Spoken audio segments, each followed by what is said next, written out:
Welcome to the monthly ALE webinar, this month on serving students with disabilities in ALE programs. My name is Carl Nelson with OSPI, and I am pleased that today we have two experts who are going to go through some information that we have about serving students with disabilities in ALE programs. So we have Scott Robb and Callie Sechrist. They're both from OSPI in slightly different roles, and they are going to unmute themselves and take it away. And I should say, as we're going on, if you have any questions, feel free to put them in the question window, and we'll get to them as we can. So take it away, Scott and Callie. Great. Thanks, Carl, for inviting us to come here and have a conversation about this issue. We'll do our best to answer questions as they come up and be as sort of clear as we can with some of the basic guidelines for serving students with disabilities. So as Carl said, my name is Scott. I'm in the OSPI Special Education Office. My role is an ombuds. So I interface with district staff and parents pretty frequently to answer questions related to all types of special ed process issues. I'll let Callie introduce herself so you get to hear her voice. Excellent. Hi, I'm Callie Sechrist, and I'm a program supervisor in the Equity and Civil Rights Office here at OSPI. And one of the roles we have is regarding Section 504, so that's kind of why I'm here today. But anyhow, we monitor school districts for compliance with civil rights laws and provide technical assistance and training and try to help resolve issues before they become bigger issues. Cool. All right. I'll start. Yeah. The first thing we wanted to point out, for those of you following along, this is a lot of what we're going to talk about today is based upon the guidance that's posted on the Digital Learning Department's website. We've worked with the Digital Learning Department to kind of develop these sort of guidelines or guidance in a more descriptive way to kind of give you the opportunity to read through how some of these sort of topics work or these processes work and how they might apply to the ALE setting. So we're going to sort of loosely follow this sort of format in terms of the outline, so you'll be able to follow along if you're able to reference this or open another browser and see those pages as we go along. The first thing to point out, I think, as we're started, is that the legal requirements that we're going to be referencing, we're not going to be heavy into just citing the laws or anything, but we want to make sort of a general statement about the fact that all ALE programs must comply with federal and state civil rights laws. And the civil rights law is sort of in a broad umbrella that will cover Section 504 and the IDEA, which is the statute that covers special education, the Individuals with Disabilities Education Act. That's for IDEA.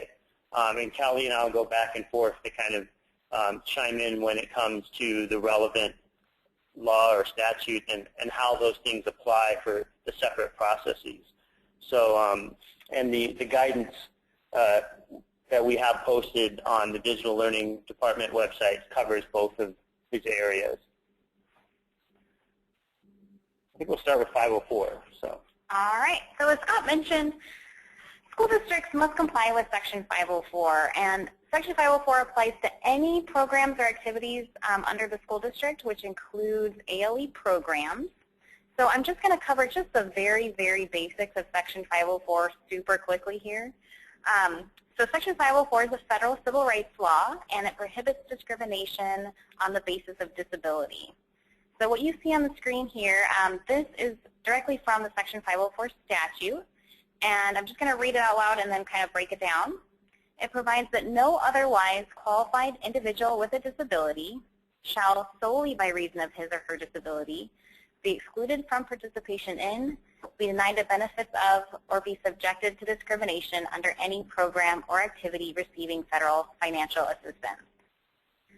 So first off, we have the exclusion language. So students with disabilities cannot be excluded from participation in any program or activity. This is really where we get that equal access requirement. So students with disabilities have to have equal access to all programs and activities under any public school district. So that includes your ALE programs. But Section 504 doesn't stop there. It also includes that students with disabilities cannot be denied the benefits of those programs or activities. So the key here is that just because a student has equal access or isn't excluded from a program doesn't mean that they're actually benefiting from that program.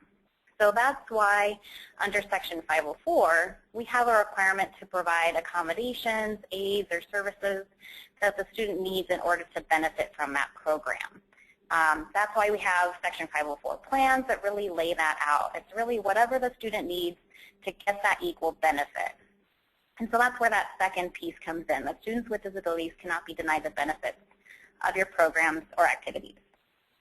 So the school district that operates the ALE program is ultimately responsible for making sure that the school district and the ALE program are complying with Section 504. That includes the child find requirements, so identifying students who may have a disability and may need accommodations or services, evaluating those students, and placing them on accommodation plans with whatever accommodations or services or aids that the student actually needs to benefit from that program. So I'm not going to go into the details about Section 504 here, but please know that on our website, which is listed on the last slide today, we do have more webinar materials and other information about Section 504 if you want to know more about the step-by-step process for evaluating and placing students who are protected under Section 504. Great. I'm going to sort of cite the WACs, which sort of reference the special ed rules as a way of contrast with Section 504, so that there's an understanding of the distinction between what is a special education student and a student on a Section 504 plan. This is the definition directly out of the WAC that for a student eligible for special education, and I'll read it directly so we can talk about it. It means a student who has been determined to need special education because of a disability and because of the adverse educational impact has unique needs that cannot be addressed exclusively through education in the gen ed classes with or without individual accommodations and needs special education and related services. So the contrast here is that we're going beyond excluding a student who needs the benefits or being excluded from participation. There's basically three criteria here. We're talking about a student who has a disability, one. Secondly, who has an adverse educational impact because of that disability, as two. And third, they are requiring some type of unique need or what's called specially designed instruction as the third criteria. So the disability has such an adverse educational impact that it requires the specially designed instruction to meet the student's needs. And that's why the IDEA or special education laws and rules set up processes and procedures for the creation of an individualized education plan and a team of individuals to sit around the table and come up with an education program that meets the needs of the student through specially designed instruction. The student may also need accommodations and related services to make sure that they're not excluded and still can participate in the general ed setting, very similar to the 504 plan. But the essence of special education is the individualized education program, the IEP, and that's where the specially designed instruction, that third component, really comes in. So those are sort of the contrast between the two, and kind of going forward, we'll follow the guidance in terms of how we start with, in an ALE context, admissions and recruitment for students to get into ALE programs, how to take these sort of both aspects into account. I think that's all you. All right. So under Section 504 and IDEA, students with disabilities must be given equal access to all programs, including your ALE programs. Again, this includes students who are protected under IDEA who are receiving special education, as well as students protected under Section 504. This equal access requirement extends to recruitment, admissions, and the provision of a free, appropriate public education within the ALE program. And so we're going to cover each of these in turn. So first, let's talk about recruitment. When a school announces its ALE program or conducts any kind of public outreach or recruitment, it must ensure that all students, including students with disabilities, are informed about the opportunity to participate. So just make sure that you are recruiting not only students without disabilities, but students with disabilities as well. Any recruitment materials that the ALE program uses, whether it's online, in brochures or other publications, newsletters, all those kinds of materials need to include the school district's non-discrimination statement. This statement simply explains that the district does not discriminate based on any protected class covered under Washington law, and includes the contact information for the district's compliance coordinators. And this should include the person who's responsible for coordinating the ALE program's efforts to comply with IDEA and Section 504. So making sure that those recruitment materials include that non-discrimination statement. Our office, Equity and Civil Rights Office, we have a sample statement on our website that you're welcome to use to make sure you're complying with those requirements. And your recruitment material should also make clear that if a student does not reside within the district that's offering the ALE program, but wants to attend the program, that Washington's non-resident transfer procedures must be followed unless the ALE program can arrange to serve a student through an inter-district agreement with the student's resident district. So Scott's going to talk more about that later, but I just want to make sure that within your recruitment materials, you're clear who's eligible for participating and how students can transfer to the district if they want to participate. So now let's talk about eligibility criteria. When considering whether to admit a student into your ALE program, the district must give students with disabilities an equal opportunity to meet any of the eligibility criteria that it has established for admission. So what does that mean? School districts may develop eligibility criteria so long as the criteria is neutral with respect to disability, educationally justified, such as reading or writing requirements that are necessary given the nature of your ALE program. The criteria must be equally applied to all applicants.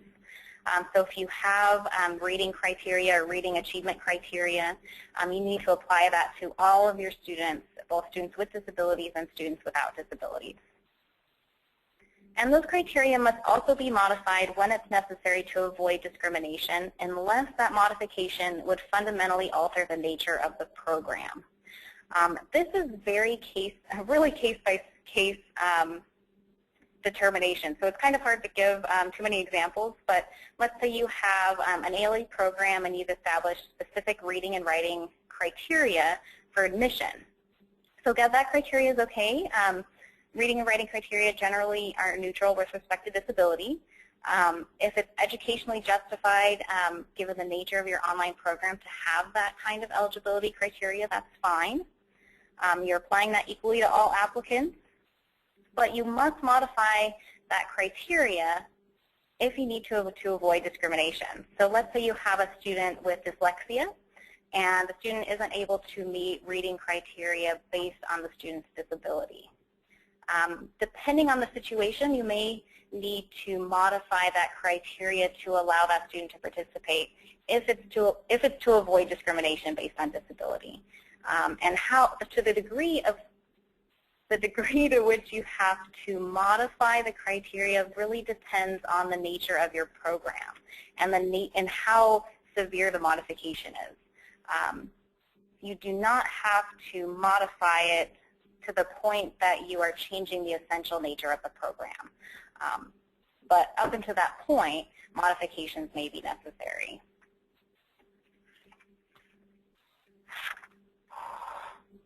All right, so similarly, any screening process that the district or the ALE program uses must not categorically or arbitrarily deny access to students with disabilities. Through the screening process, just make sure that your ALE program does not reject an application solely because the student is eligible for special education or related services or is eligible under Section 504. We strongly recommend training your staff to make sure that they know that all students, including students who are eligible for special education, are given equal access to your ALE programs and are not screened out.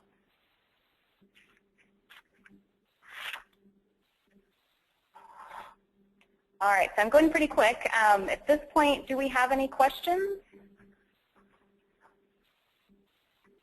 All right, Carl over there, any questions? We do not have any questions yet, but folks out there, no questions, but if you guys have questions out there, put them in the question window and we will answer them. Okay, excellent, thank you. All right, so let's talk about revocation really quick. Similar to the eligibility criteria and screening out students, a district and its ALE program cannot condition a student's enrollment on foregoing rights that she has under Section 504 or the IDEA. What this really means is that the program cannot condition admission upon waiving rights to special education, and the school district cannot encourage or suggest that a parent should revoke consent for Section 504 or special education services in order to access the program. So just make really clear with your staff that special education services, Section 504 accommodations and services, those are all required components of your ALE program. And just because a student needs those services does not mean that's the reason to screen them out or to encourage that they waive their rights.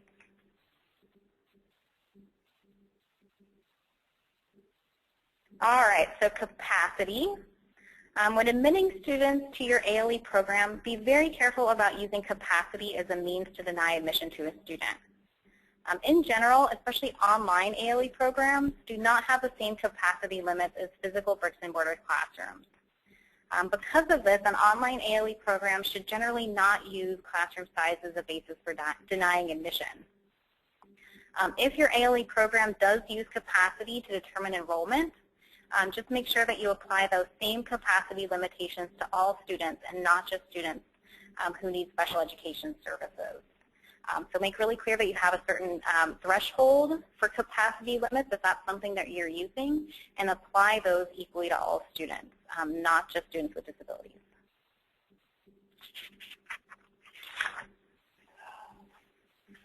Okay, and kind of along those same lines, I'll sort of pick up a little bit on mentioning the non-resident choice transfer procedures and inter-district agreements, how those work. I know that there is a sort of there's a transition to a more online process, but one must speak generally about how students with disabilities might fit into that process. Similar to what Callie just said, the student's status as a special education student or a student eligible for a 504 plan, that information should not be the basis for denying a student a choice transfer or somehow denying admission under an inter-district agreement. That's not to say that that information cannot be taken into consideration, but as Callie had mentioned, it's more of an individualized determination as to whether or not in accordance with district policy or in accordance with state law, the district can accommodate the student or has space or wouldn't be a financial hardship to admit the student into the program under the choice transfer rules or through an inter-district agreement. These procedures essentially point out which district is going to be responsible for the provision of special education services or for managing the 504 plan for the student.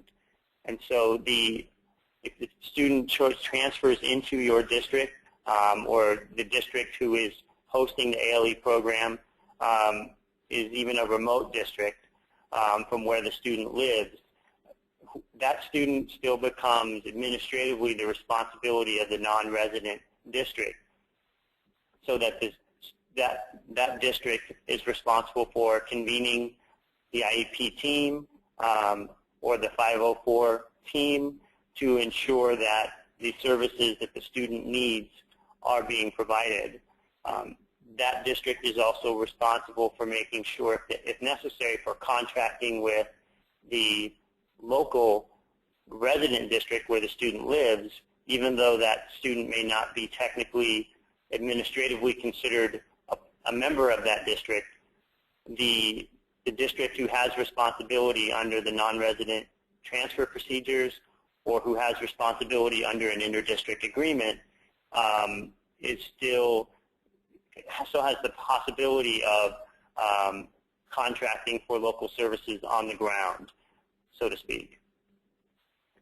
And so in that way, the ALE programs, the transfer process or the inter-district agreement is not a barrier for the student's ability to get services and to continue participating in the ALE programs. And there is some creativity around how you might deliver services and rethinking how you're going to write into a 504 plan or an IEP where the services will be delivered and who's going to be delivering them. I'm going to pause here to see if there's any questions, because I know we tend to get quite a few on that. Any questions, Carl? We do have a question that has come in, but I think it's something that we should cover a little bit later. So I'm going to hold the one that we have, and okay, we'll pause for another moment here and see if any come in on choice in interdistrict agreements. I know this is a pretty complicated area and one that I know we've had a number of complaints that have come into OSPI on this topic, so definitely one district should pay very close attention to. And we should say if there's any questions we don't get to, that we will have our contact information for people to follow up on, and that we can follow up on questions that are submitted and that we don't get to after the fact. Okay.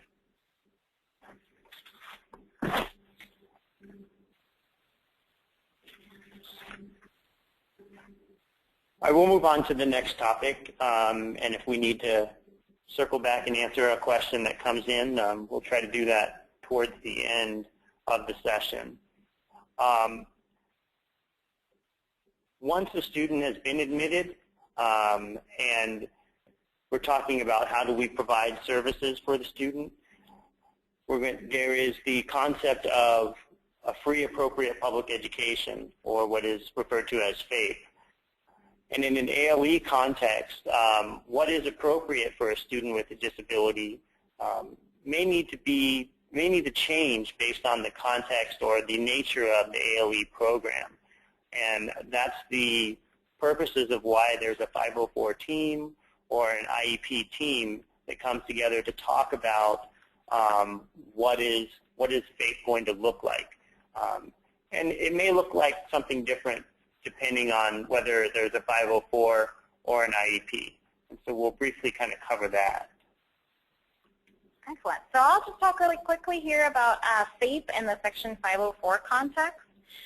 So under Section 504, the school district must provide any accommodations, aids, or services that the student needs to access a free, appropriate public education, or FAPE, and benefit from the ALE program. So what does that really mean?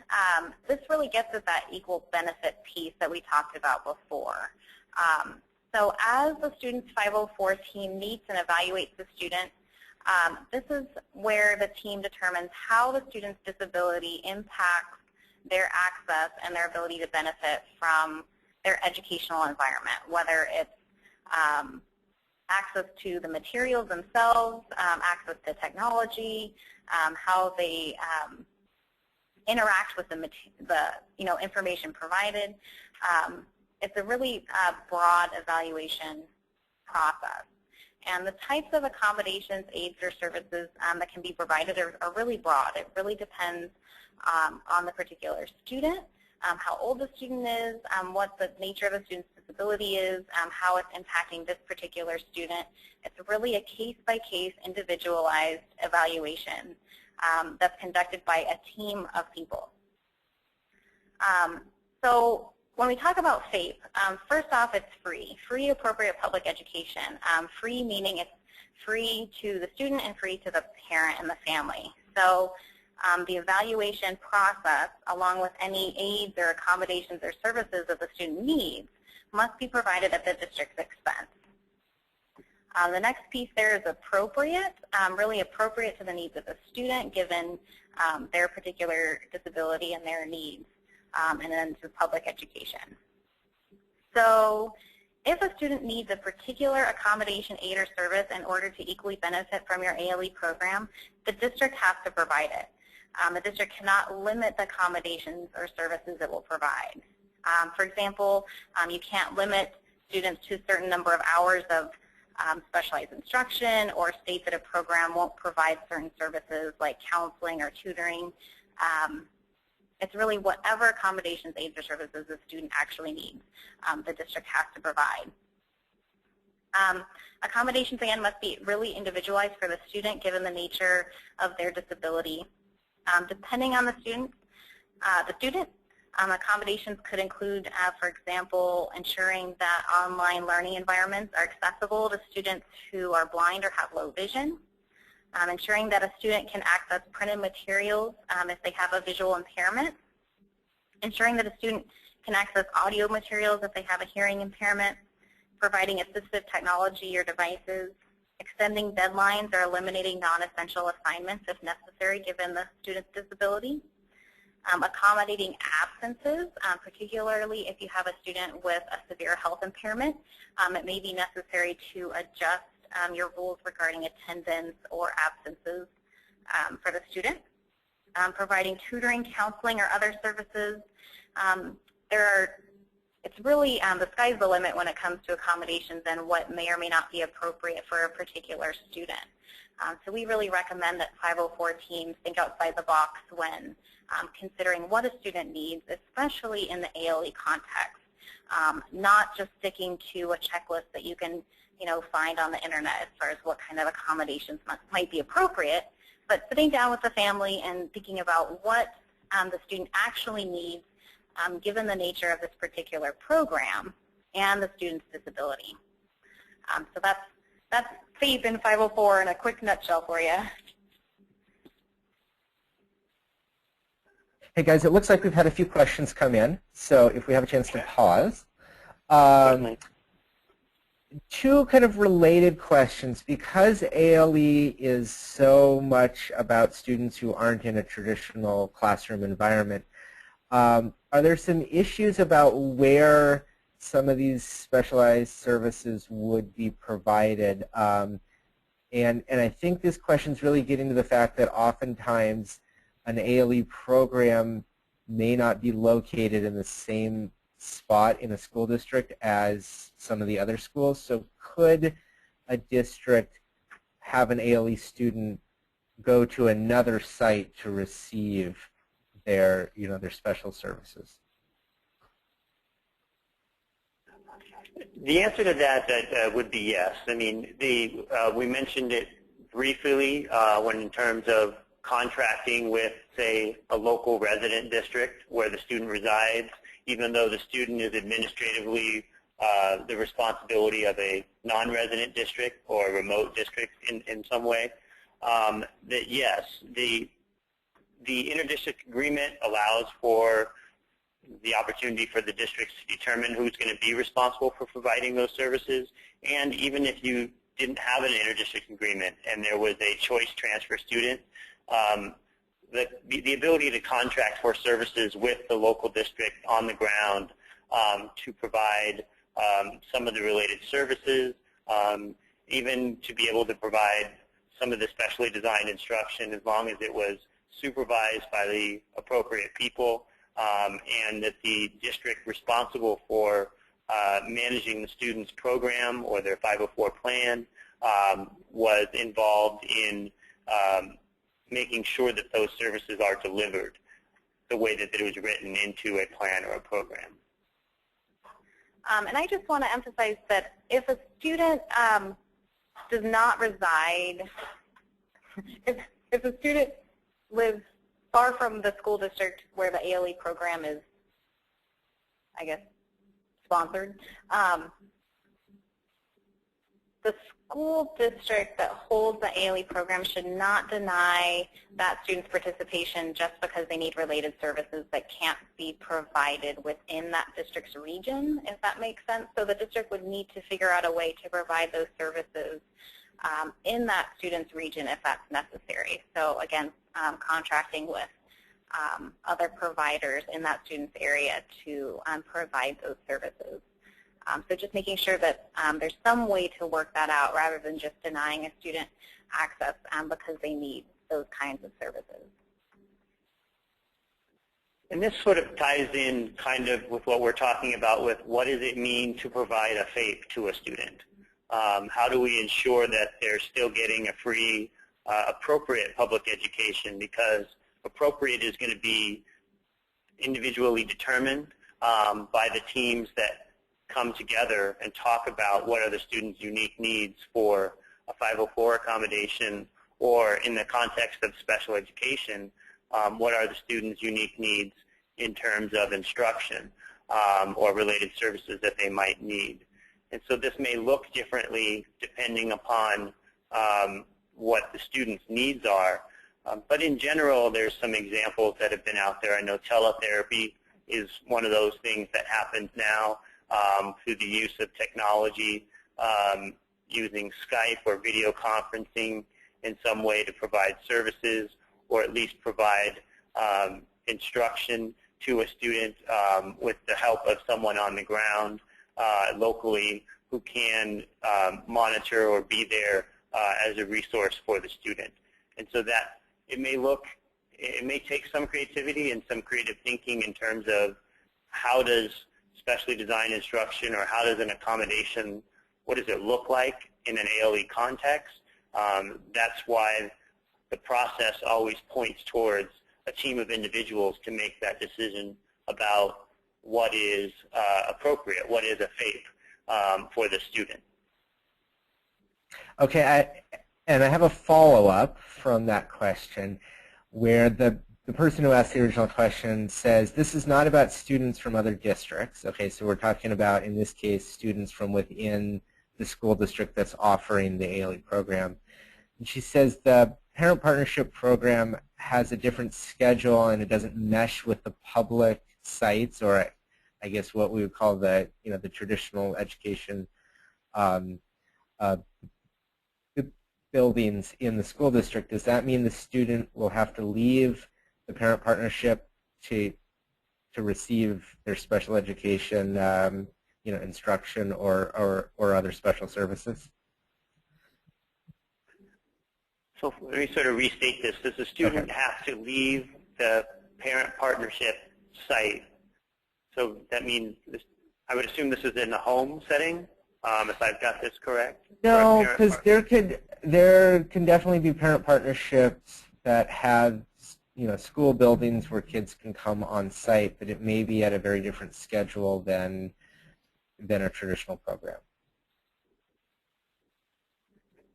Okay. It's hard in the sense to generalize at the outset, and I'm not want to make it sound like I'm skirting the question here, but in the sense that it would really depend on what the student needs. So if there's a particular service that the student needs, as determined by the IEP team, in order to receive a FAPE, and that service is only provided, or the district has determined that that service is made available at a particular site, and it's possible for the student to receive the services there through a certain time period, then yes, it would mean that the student would have to leave their parent partnership building to go receive the services in another setting. That being said, if the IEP team determines that the student needs a particular service and has it written into the IEP, and the district can manage its resources or allocate its resources in such a way that, say, a speech therapist or occupational therapist can go to the parent partnership building to provide the service, then that can be worked out too. So the district has the ability to manage the resources at its disposal to provide the FAPE for a student, as long as the FAPE is provided in accordance with what the IEP team has determined.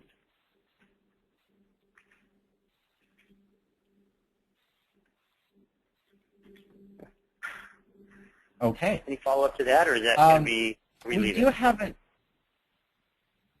I'm sorry, say again. Any follow-up, or should we move on to them there? I think we can move on. I do have a number of questions around choice and non-resident attendance, but why don't we catch those after you guys have finished going through your slides? Okay, I mean, I think this is a good point to kind of pick up on where the questions are leading us, because in describing what FAPE looks like, by contrast to 504, in the special education context, what's appropriate is the specially designed instruction. So instruction that is specifically designed to meet the needs of a student, as it's determined through the whole special education process, and that the IEP team sits down and describes in an individualized education plan or program, the IEP. And in an ALE context, all of the same procedures for special education and determining what FAPE looks like applies. So if you have a student who is not eligible for special education, but believes they might be, and a referral gets made, the ALE program is responsible for following the procedures for evaluating or determining whether or not you want to evaluate a student, and then secondly, evaluating the student to find out if the student meets all of the criteria for eligibility for special education, as we talked about in the beginning, the three sort of prongs that come along with eligibility. And once a student is eligible, creating an IEP. For students who already have an IEP and they enroll in an ALE program, the ALE program is responsible for managing the IEP process and getting the team together as necessary, but at least annually, to make sure that the student is still getting a FAPE, or still getting the instruction that they need, the specialized instruction, in order to address the adverse effect of the disability. What's important to point out here is, in an ALE context, is that there's consideration must be given to how all of the documents can be worked together to make sure that the student's needs are met and the requirements for the program are fulfilled. So that includes taking a look at the written student learning plan to see how the learning plan, does it conflict or does it somehow support the IEP, and vice versa. Do the goals written into the IEP for the student's specialized instruction somehow enable the student to fulfill the requirements within the written student learning plan? Similarly, for a 504, does the 504 guarantee that there is some kind of equal participation and access that the student can benefit from the written student learning plan that's in place for the ALE program? So in this sense, it's highly contextual. And this, even though there's a lot of procedures, it does give the ALE program some room for creativity and how these three documents might work together. And I think this is a good place to mention that if a student has an IEP, you don't need to create a separate 504 plan. An IEP is all-encompassing enough to include any accommodations that you would normally write into a 504 plan. So a good way I always think about it is that an IEP kind of absorbs a 504 plan, and if a student is eligible for special education, there's no need to write a separate 504 plan. That's not true if a student is only eligible for a 504 plan. You don't write IEP goals and include them in a 504. It only goes one way. As we've mentioned a number of times, these decisions, it's important that they be made by a team. In particular, for special education, there are required members of a team, and that should include the parents as much as possible in all decision making, as well as no less than one general education teacher and no less than one special education teacher, particularly for special education services. There should always be someone who plays the role of a district representative on an IEP team, and that district representative should be knowledgeable of the resources available within the district or even through the ALE program that can serve the student based on what the team defines as appropriate or safe for the student. And also, if there's any evaluations, there should be someone present who can interpret the meaning of the results of any evaluations done on the student to determine what those needs are, so that the IEP team can function with as much good information as possible. Same approach to a 504 plan. I don't know if you want to comment on if there's required members of a 504 plan, but it's not as clearly defined. You should have many of the same people around the table. Yeah, so 504 is a lot broader with respect to who is on the 504 team. The key really is that it is a team. It's a team that makes those decisions. It's a team-based decision-making. And the team must include someone who is knowledgeable about the student. Oftentimes that can be the student's parent. Someone who's knowledgeable about the evaluation data. So again, as Scott mentioned, someone who can interpret the evaluation data that you're looking at to determine what the student's needs are. And someone who's knowledgeable about placement options. And placement under Section 504 is really that accommodation plan. So someone who can speak to the type of program that the student's going to be in. So if a student's in an ALE program, someone who can speak to what that program actually looks like and what kind of accommodations or services might be necessary given the nature of that particular program. Along those same lines, any related Hey guys, I'm going to jump in with a few questions here. Okay. If that's okay, because they are starting to pile up. Thanks everyone for good questions. You mentioned earlier that the team should include gen ed teachers or a gen ed teacher. Just to clarify, in the ALE context, an ALE teacher would be considered a gen ed teacher, right? That is my understanding. That is correct, yes. Yeah. No less than a general ed teacher. Mm-hmm. Right. Okay. I just didn't want people to get confused because there's a thought that like ALE is not gen ed, but in this context it would be considered, you know, gen ed, as in not special ed. My understanding that if the student is participating in general education, or if there is the possibility of a student participating in general education, which in an ALE context is most likely a general ed setting, that yes, an ALE teacher would fulfill that. That's a statutory requirement. Mm-hmm. Great. Okay, next question. Can an ALE program operate without special ed staff to meet the student's IEP needs? So in other words, the special ed staff would be coming from like the district office or another school building. The ALE program may be able to function without a special ed person on its staff. However, the IEP team must function with a special education teacher or someone to supervise the provision of special education by the ALE program. So you would need to make sure that there is a district representative, one, at the meetings, and two, a special education teacher working with the ALE general education teacher to ensure that any kind of specially designed instruction is properly supervised, monitored, and evaluated. So there's no requirement that the ALE program have a special ed teacher on its staff per se. But if you're going to be in compliance with an IEP, next question. you're going to have one there. Right. Okay. So next question. Is it the IEP team that makes the determination if the ALE program can meet the student's needs per FAPE, or is there like a special education administrator who makes that call?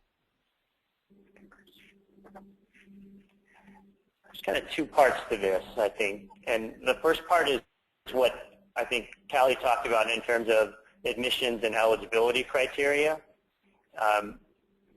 First, if the student meets all of the criteria for admissions to an ALE program and is eligible for that program and has been admitted, then that's, I think, sort of step one there to kind of determine, yes, then the student is in the ALE context, and the IEP team should be meeting to discuss what is FAPE going to look like within an ALE program once a student has been admitted. So there's sort of that, I think, initial question to ask is, how did the student get admitted to the ALE program in the first place? And if they are eligible, then yes, now the IEP team makes a determination as to what is a FAPE going to look like in an ALE context. It's not determined by a special education director or solely one person. It's a team approach once the student has been admitted.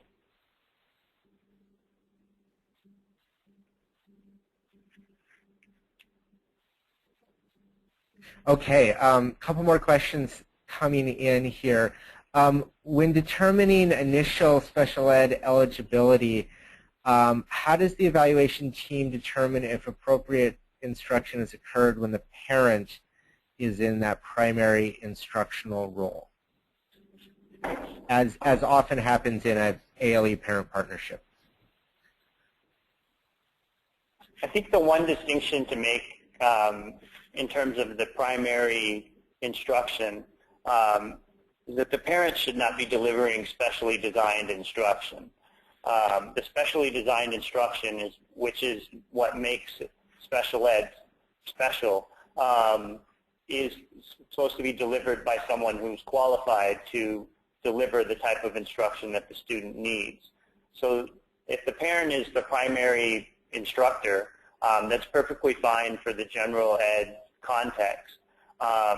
If there is somehow specially designed instruction that needs to be delivered within a parent partnership context, the special education teacher needs to be involved in monitoring and supervising and delivering that element of what the student's program.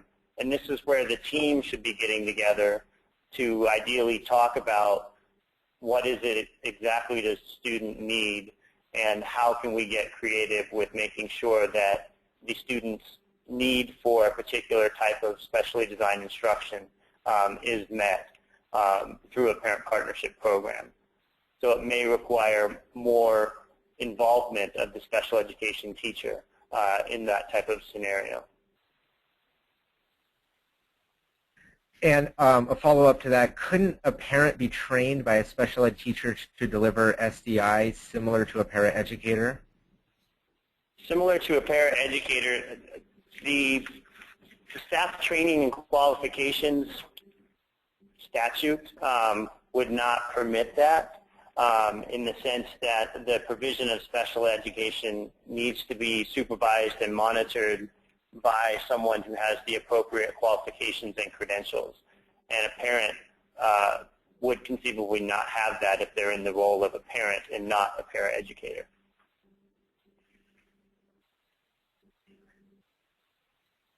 Okay. We do have a bunch of other questions, but I'm going to hold them for right now. Some of these questions, just to let everybody know, we're probably going to need to loop back to you guys after the webinar and get some more details on some of them. Lots of questions coming in though. But why don't you guys continue with your slides, and we'll try to answer the rest of them in about 10 minutes or so we have left. Great. Yeah, we're close to wrapping up, and so we appreciate everyone's questions. We're looking forward to them. And kind of where we picked up was, the last thing to mention was about related services, and we kind of already addressed this in that when creating a 504 plan or a IEP, those related services that the student may need, for example, speech therapy or occupational therapy, come to mind as pretty common.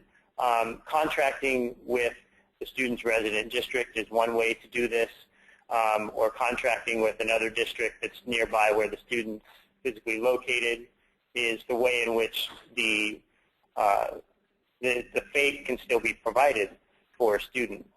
And then this is where, in considering the context of a program, getting creative about how related services may be delivered if there is a way in which technology can help bridge that gap, particularly for online schools.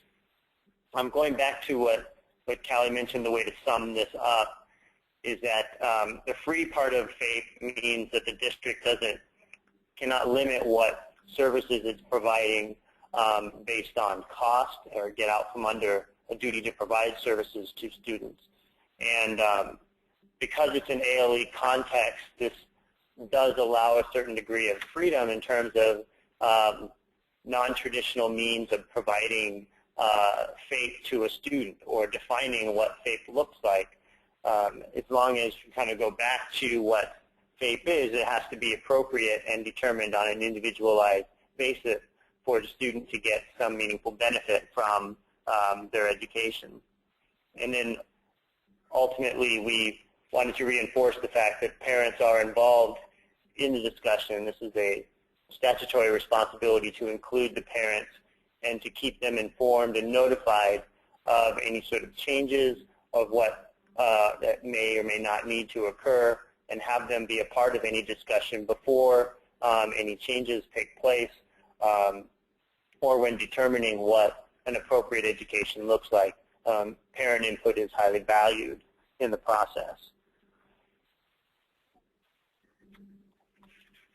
And to ensure, I think this is part of what we're doing here today, ensuring that there's someone available within the district or in the ALE program who can monitor what the provision of special education, or make sure that it is occurring, and so that parents as well as everyone in the district knows who to go to for these kinds of things. But when it comes to special education, there is a requirement that the person providing special education, or at all times, should be supervising and monitoring how these services are delivered. And that's the appropriate school personnel, as we mentioned, are the people who have the appropriate credentials or qualifications to be delivering specially designed instruction and or the related services that a student may need under an IEP or a 504 plan.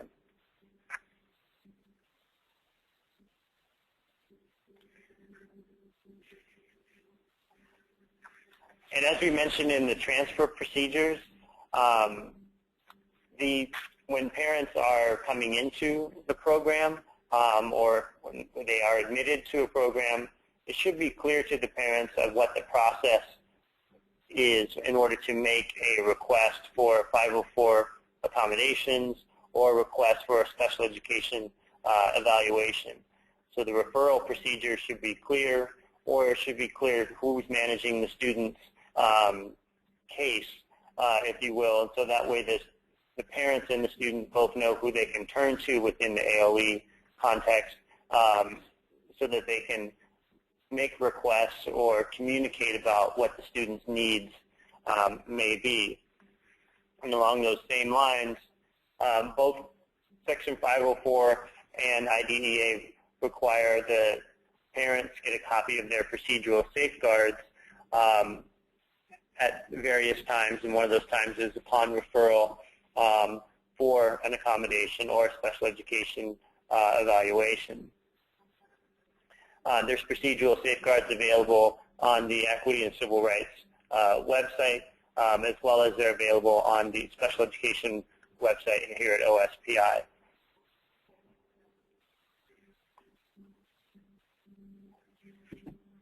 And I think we mentioned this already earlier, but making sure that there is someone on staff that not only parents and students can turn to, but also I think within the staff, someone that is knowledgeable or is dedicated to being able to talk about special education and 504 compliance.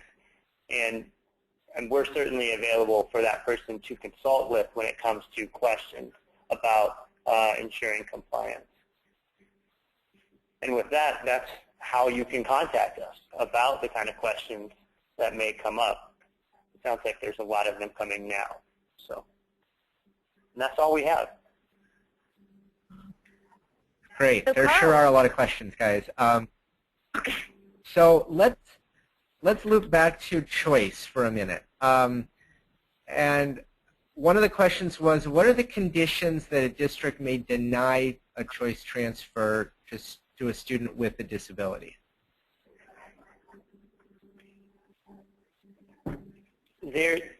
Well, the choice transfer laws do not specifically have criteria separate for students with disabilities in which they may be denied.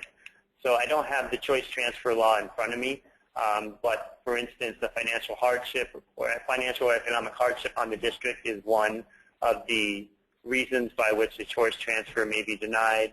I mean, Carl and Susan, you may have the list more readily available than I do, but there's something about disproportionality within the district is also a reason. So when it comes down to whether a student with a disability, I know where this is leading, it tends to be more of whether that student is a financial hardship or not.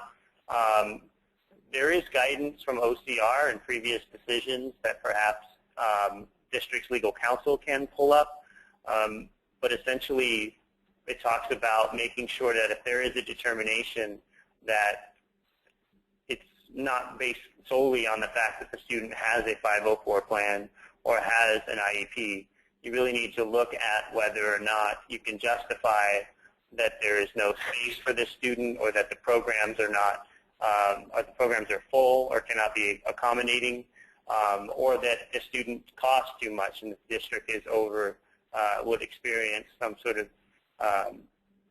hardship financially over and above what its allocation is for students.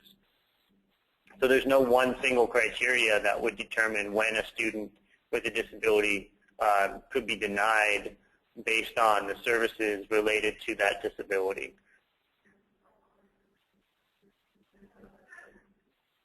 In a nutshell, that all the, it has to be applied equally to all students. Yeah. And I'll just jump in, having seen some of those OCR rulings, that I think districts are going to want to be pretty careful about using the financial hardship reason there, because they've applied that, I think, pretty narrowly. Another question, would you use a choice transfer, an interdistrict agreement, or both if all the special services are served by the resident district and all the basic ed services are served by the non-resident district? Okay. So all of the special ed services are by the resident district, correct? And all of the basic ed are the non-resident. Okay. Yep, that's what the question says. To my understanding, you could use either. In a choice transfer situation,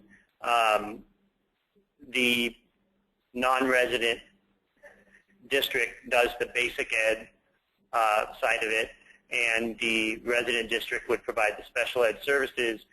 In a choice transfer situation, the non-resident district retains the responsibility for the supervision of those services. So it's essentially the non-resident district is supervising the resident district to provide the special ed in a choice transfer situation. Similarly, if you had an interdistrict agreement, the two districts could work out who's going to be responsible. Basically, one of the districts has to take responsibility for supervising and overseeing how special education or a 504 plan gets administered or to the student. And then if something needs to be delivered on the ground, then that's where the sort of side contracts can come in for X amount of services. But you don't need to have both. You really, it's sort of the option of the district as to whether or not they want to use an interdistrict agreement to work out that responsibility, or in this case of a non-resident choice transfer, it's the non-resident district who has the responsibility. And so I'm going to go a little farther than Scott and say I think the preferred way to do that is to choice the student to the non-resident district and then do an interlocal back for any special services. And obviously that's a little different if you're splitting FTE, if the student's going to be 0.5 in each district or something like that. But if it's a 1.0, I think it's cleaner to basically choice them into the non-resident district. Okay, it's 4 o'clock. And so I want to kind of pause here. We still have maybe 9 or 10 questions left. Some of these we can definitely follow up with folks afterwards. We can also hang on the line for a couple minutes and try to answer a few of these if Scott and Callie have time to do that. But I want to thank, first of all, everyone for attending, and obviously Scott and Callie for this information. If you have to go, this is a great time to go. If you want to stick around, we will hang for a couple minutes and keep answering some of these questions. Great. We are available. Yeah. Thanks, Carl. So with that, let's ask a funding question. So this person says students with disabilities are normally funded at a higher level than a regular ed student. In ALE, there's a funding cap. Basically, ALE students are funded on a statewide average, and so the question is, how does that? How do those two things intersect essentially? And like I know the answer to this, so I might as well answer my own question, which is that the special ed funding is kind of outside of the ALE average. So so that special ed funding would still flow to an ALE student, irrespective of that kind of statewide average that gets used for kind of normal ALE funding. Mm-hmm. So I hope that answered that question. Another one, which is, I'm actually not quite sure how we're going to answer this, but it's an interesting question. This person's asking, are there some examples of ALE programs that are doing a great job serving special ed students? And this person's basically looking for examples out there of other districts that are really doing this well. I don't know that we have that information at the ready, but maybe we can connect with that person if either Scott or Callie have some ideas. Yeah, we can look for that. Unfortunately, people don't call us when they're happy most of the time. So, but they're definitely out there. I mean, I've heard anecdotally parents who enjoy being a part of ALE programs, and so it's definitely out there in terms of some best practices. And I think if we can start identifying that and making that more readily available, I think that's a really good direction to go in. Yeah, that's a good point. People tend to not call us when they're happy, which is tough. Should a parent and or student refuse to participate in services provided by the ALE program, what are the consequences for either the student or the program? So the student is refusing to participate in, say, 504 accommodations or special ed services being provided? Is that how they've... That's what it sounds like, yeah, that the student may basically be opting out of their IEP or opting out of a 504. Well, they can do that. There is a revocation process where they can revoke consent for the continued provision of special education or for 504 accommodations. If it's a matter of there's a disagreement over whether those services are actually going to be useful for the student, and the district is saying there's one type of service we think the student needs, and the student and the parent are saying, no, we need another, that's a question for the 504 team or the IEP team to determine and get back to the table and talk about why is this not working. And there are different ways in which they can go about using mediation or other avenues to facilitate communication between the team members so that figuring out what is the problem and why it doesn't work can happen. And then they kind of go from, I think that's really the first swing at it should really be the team, and the process is focused on getting the team together because they would know what the student's individual needs are the best.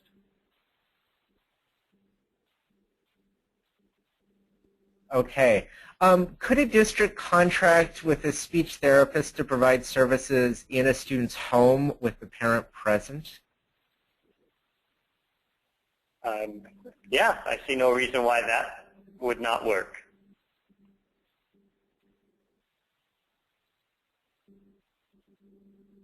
Okay, that was a quick, easy answer. Let's see.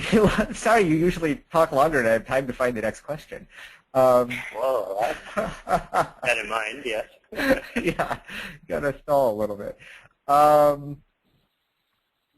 Okay, what about a parent who doesn't utilize the services, the special ed services, but won't sign any sort of a official revocation?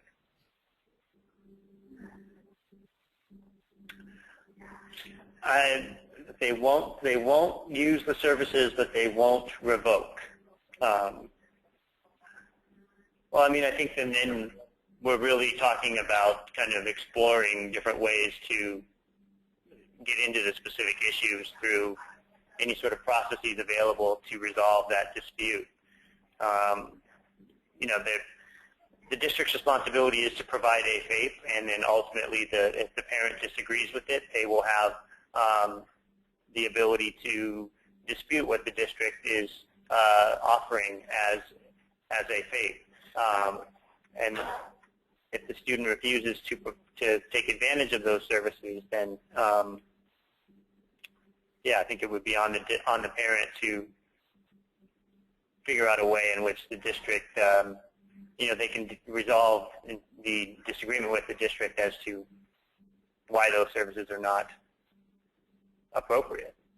And I would also really recommend documenting that the district is offering those services and is making efforts to provide those services, and that the parent's not utilizing them. So just documenting your efforts to make sure that everyone is on the same page as to what's being offered, how it's being offered, and that the parent is or is not taking advantage of those.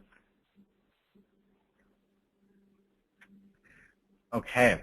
Next question. If a student is new to the ALE program, seems to have a learning disability, does not have an IEP, but only has another year before aging out, can the district decide not to refer the student for testing? No, I think the regulations clearly state if a student is suspected of having a disability, then the district has a duty to explore that whenever a referral is made. Yeah, and that would be under IDEA as well as Section 504. So whenever the disability is suspected and a need for special education or accommodations or services, there's a need to refer that student or to determine if a referral is necessary.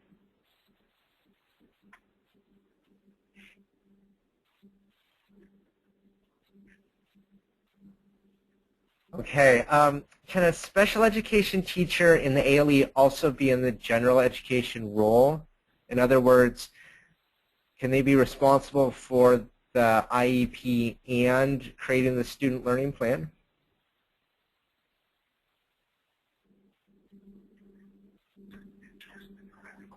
I would think, I don't see why there would be a problem as long as they have the proper endorsements and qualifications to do both. I don't know, I can't speak to the qualifications for a written student learning plan, but in terms of an IEP, yes, that should be supervised by a special education teacher, and if they have the proper qualifications, then they could fulfill both roles.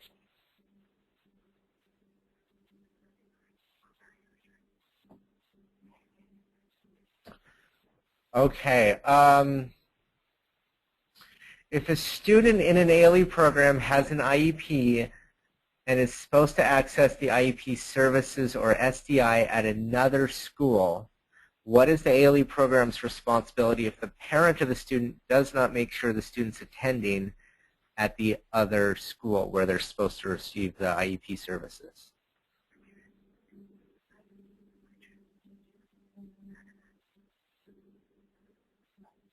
Well, you know, we already mentioned that documenting that the services are being provided, or at least the effort to provide the services being made. And if the student is not able to attend or make it there in terms of physically get there from one location to the next, or the parent is not providing that, unless transportation is somehow necessary as a related service, that's something the IEP team should talk about. Because if that's somehow inhibiting the student from receiving a free appropriate education, transportation, specialized transportation, it's possible to provide that. Otherwise, if the student does not require specialized transportation as a matter of faith, then the district should make sure to document that the service is being provided or being offered and being made available to a student who is just not taking advantage of it.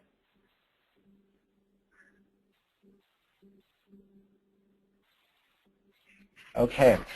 We have a few other questions that I think we're actually going to follow up with the people who asked the questions offline. These are cases where I think we probably need a little bit more information to give the guidance. So we're going to save those. And at this point, I think we're going to call it good. So again, thanks to Scott and Callie for sharing this information. And just really want to encourage everyone, if you have any questions about this stuff, their contact info is up there. They are both very helpful, nice people. So do contact them. With that, thanks, Carl. Thanks, everyone, for listening and attending. Excellent. Thank you. All right.